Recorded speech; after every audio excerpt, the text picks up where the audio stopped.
Hello, everybody. Okay, this will be part 6. We're on part 6 now, and we're getting to part E, overt act number 47, defendant Evans, and victim 4. So, let's read. Between at least December 1st, 2022, and January 5th, 2025, defendant Evans sex trafficked victim 4 through threats of force, fraud, and coercion. On an unknown date, victim 4 was branded with a tattoo of J Money. I'm assuming that's Evans, like street name J Money, in reference to the defendant Evans moniker. Oh, and the J Money was tattooed on her face. During part or all of the time when Evans trafficked victim 4 had shared her location via her cell phone with defendant Evans. So, July 1st, 2024.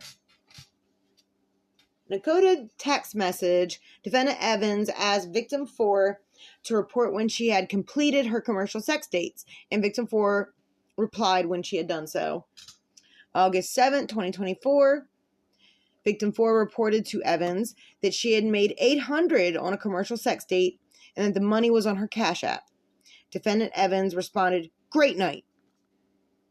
And victim 4 reported that she was going to see another sex customer who had $600 for her. Oh, she probably shouldn't have told him the amount. Because what if he shorts her? Then she's going to get beat up. I don't know. I wasn't there. Okay. Sorry, guys. Okay. On the early morning of August 9th, 2024, Evans received from victim 4 $800 in the sex trafficking proceeds over Cash App. That is so dumb. Why were they... Of course, like I said before in my other videos, they probably just assumed that, like, they must have had some agreement with the cops. Because, I don't know, it just seems so dumb to use Cash App for things like this. Like, why not just use cash? That can't be traced. I don't know. I would never trust any agreement I had with a cop if I was the pimp. Of course, I would never do that to anybody. So, there you go. That's why I'm not in that situation. Now, don't get me, I'm not judging the victims here, okay? Because, unfortunately, most of these victims happen to be in the foster care system in the wrong place in the wrong time and had really no control over this happening to them, which is really heartbreaking. And which is why I'm reading this, because most of these victims were children. Okay, where was I? On October 17, 2024, Evans, while driving a vehicle, struck victim 4 and... screamed and berated her for at least 40 minutes. Multiple times, defendant Evans threatened to beat her and hit her in the face. And Evans told victim 4 that she owed him money and referred to previously beating her for being a liar. Evans threatened victim 4 and stated through coded language that regardless of where victim 4 went in Los Angeles, Evans would groove her, referring to following and assaulting her. Evans repeatedly reminded victim 4 of his status as a pimp to further intimidate her. Okay. On November 19th, 2024, encoded messages, Evans told victim 4 that she was his number 1 sex worker and that his other sex workers were just part of, quote, the game. But that he loved her and wanted her to be able to decrease her hours doing the sex work. I'm sure that's what he told all of them. November 22nd, 2024, Evans received a message from victim 4 with a screenshot of someone paying victim 4 $83.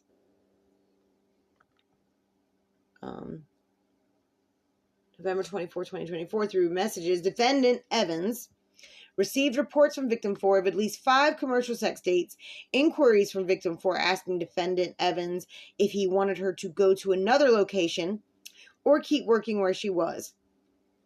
A report from victim 4 that she had just sent Evans $80 on Cash App, and victim 4 projection that if I keep going, I can make $1,500. So, it's a little... Hopefully, the clients would pay more than $80. Otherwise, it would be a long night for her. Bless her heart. Okay. So 2023, enterprise members sex and drug trafficked and committed assaults and furtherance of the enterprise. Okay. So overt act number 56. January 1st, 2023. Using coded language on Instagram, Robinson posted an advertisement to apply to be his sex worker. I remember hearing about this. Noting that all applicants must be obedient. Overt act number 57. February 3rd, 2023. Using coded language and Instagram messages, Lady Duck told Israel that a sex worker working for Lady Duck was only making $500. And because the room cost $120 and the sex worker needed clothing, Lady Duck decided to leave the sex worker on Figueroa Street.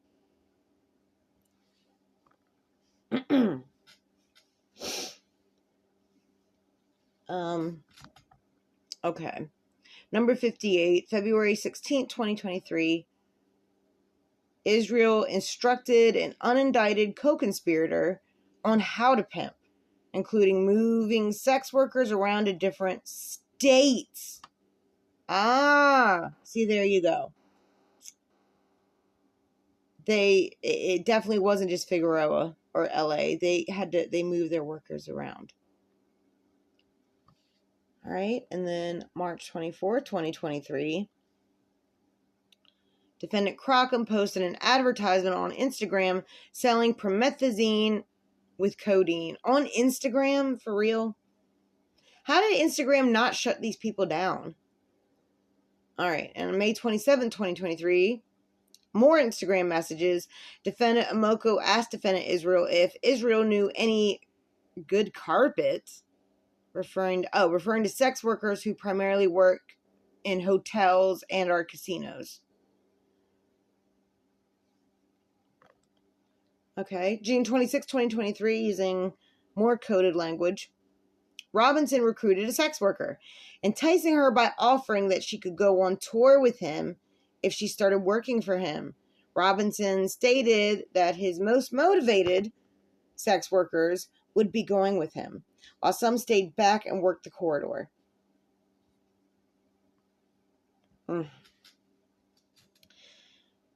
July 5th, 2023, in a photograph posted on Instagram, defendants Robinson and Phillips, along with an unidentified co-conspirator, fanned cash proceeds, which the coded caption to the photograph identified as sex trafficking proceeds. So they're basically just showing off all the money they took from these girls, these poor girls, for the work they did, for the embarrassing, disgusting moments that would be marred in their brains forever. And these disgusting ass men, no, these little boys with small dicks, taking all their money. Compensating for something, boys. Compensating for something. Disgusting. Effing disgusting. You guys look dumb too. You all look fucking dumb. Okay. July 7, 2023. Through coded language on Instagram, Robinson told an unidentified co-conspirator that Robinson was going to traffic his sex worker and advised the unidentified co-conspirator to call him so that he could help him make him money. Why would his co-conspirator need to help him with that? I don't know. Okay. July 11th, 2023. Lady Duck posted a video of herself beating a woman in a convenience store, holding her down by the hair and repeatedly kicking and kneeing her while demanding that the woman apologize for dissing the set. I remember seeing that video. And that poor girl didn't even seem to know like what she was talking about. And yelling on Hoovers as she beat her. The woman shouts that she's pregnant. But Lady Duck continues to beat her as someone off camera tells Lady Duck the assault is being captured on surveillance cameras. Now remember, this is like 2 years ago, so obviously She didn't give a shit that she was being recorded. Beating this poor pregnant woman. And you know, so what if she was dissing your set? You guys are a bunch of freaking children. It's easy to make fun of. You guys are dumb on Instagram, bragging about your illegal activities. You guys are dumb. It's easy to diss your set. You guys have made yourselves good targets for it. Because it's ridiculous. You guys look foolish. Okay. September 8th, 2024, using coded messages again, Phillips recruited an unidentified sex worker, promising her, all I need is 30 days, and we're going to have $25,000. October 26, 2023, Amoko explained to an unidentified co-conspirator that his goal for his sex workers was to make $1,500 per night, but he would accept $1,000 per night. November 23rd, 2024, Phillips asked defendant Robinson to connect him with a drug dealer from Grape Street, an alley gang, to sell defendant Phillips a pint of promethazine. Robinson agreed to contact him immediately. December 5th, 2023, using coded messages on Instagram, Phillips bragged to an unidentified female that he had broken away from the police, hopped a fence, and evaded arrest.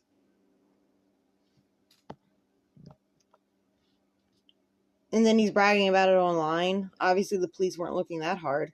Okay. December 28, 2023, using coded messages on Instagram, defendant Robinson told Phillips that he had just sent his sex worker to the Figueroa corridor.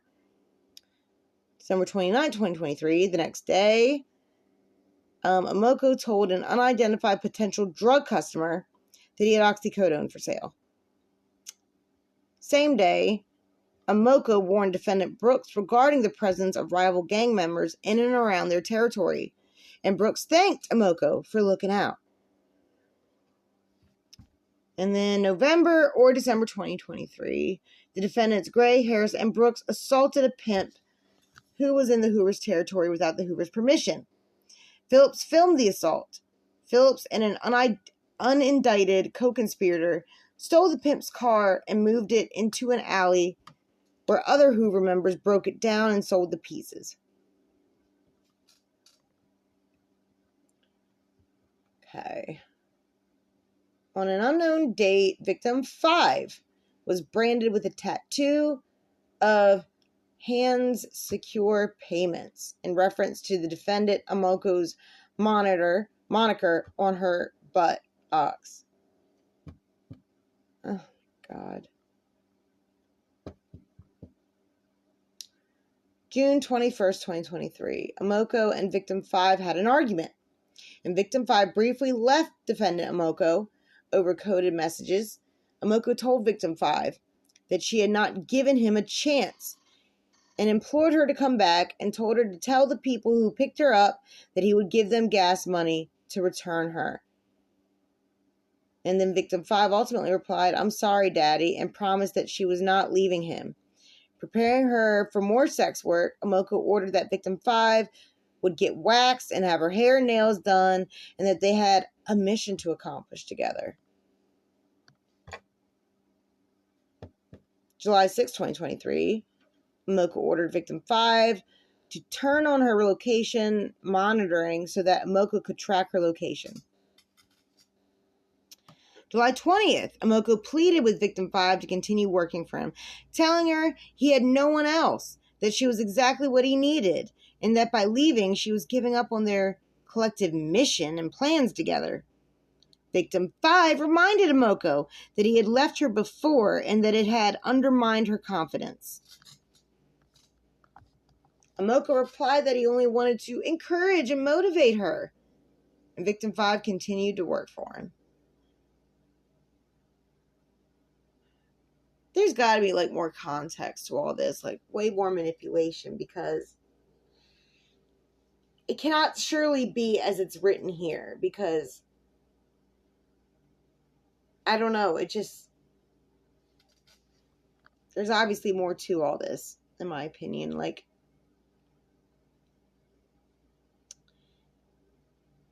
I'm sorry, guys. I'm trying. It's rough to read through this stuff. It really is. To see human beings treating other human beings like this. It's for their own well-being and benefit and gain. It's just disgusting. It's just so disgusting. These poor women, these poor girls, and boys. I'm sure that it's not all women. I'm sure there's some boys in this too. Like, this is like mental slavery happening. And what's so sad is that you see it in court all the time. This same mentality that these women develop and stuff. I don't know if it's fear or what it is. Like, but I really think that we need to get past this thought in society that the women had a choice. They could have left. Like, we really need to get past this, okay? Because let's say, like, these traffickers, right? They're not looking for strong victims. They're not looking for strong-minded, independent individuals. They're looking for the most damaged people that they can find because, in the end, those are the easiest people to manipulate. So it's just sad when you see people going to court for this, and then you see that, like, these broken victims, and it's like how the jury just expects them to articulate everything so clearly, and that if there's something wrong with them, that they're lying for some reason, even though after everything that they've been through, how could they ever be normal again? So you see how these victims just never seem to be able to win, like, no matter what. I'm just waiting for the time when the focus turns on to these pimps. Like, why are you all doing this? Why don't you all just go get, like, a real job or something? You know, like, you're literally, just like in the Willie Lynch letter, just like they did to African Americans back in the day, you are breaking their spirit. It is no different than the slavery that you all are so, the slavery that happened hundreds of years ago, right? What is going on with these girls is the same thing. They're breaking their spirits like horses, like isolating them. Oh my God. It's just so clear. It's just so clear to me. It's just like, this is modern day slavery. We need to let go of what happened hundreds of years ago and focus on what's happening to everyone right now. Like, right now, the slavery going on right now. It is real. It is perpetuating on its own axis because people are ignoring it. And it's disgusting. Okay, where are we at right now? We are at the overt act number 77. That's where I'll pick up, or wait, did I just read that? No, that's where I'll pick up when next time I come back on here. You know, I'm sorry I have to, like, break it up so much like this, but, you know, it is what it is. I've got to. I don't really have much of a choice. Got to break it up like it is. So, okay, so what page is this? Overt act number 77, page 40. All right, we'll pick up on page 40 next time. Not quite halfway through, but we're getting there. We're getting there. All right, stay tuned. Now, how do I turn this off? This recording, screen recording. Ah, there it is. Okay, see you guys next time.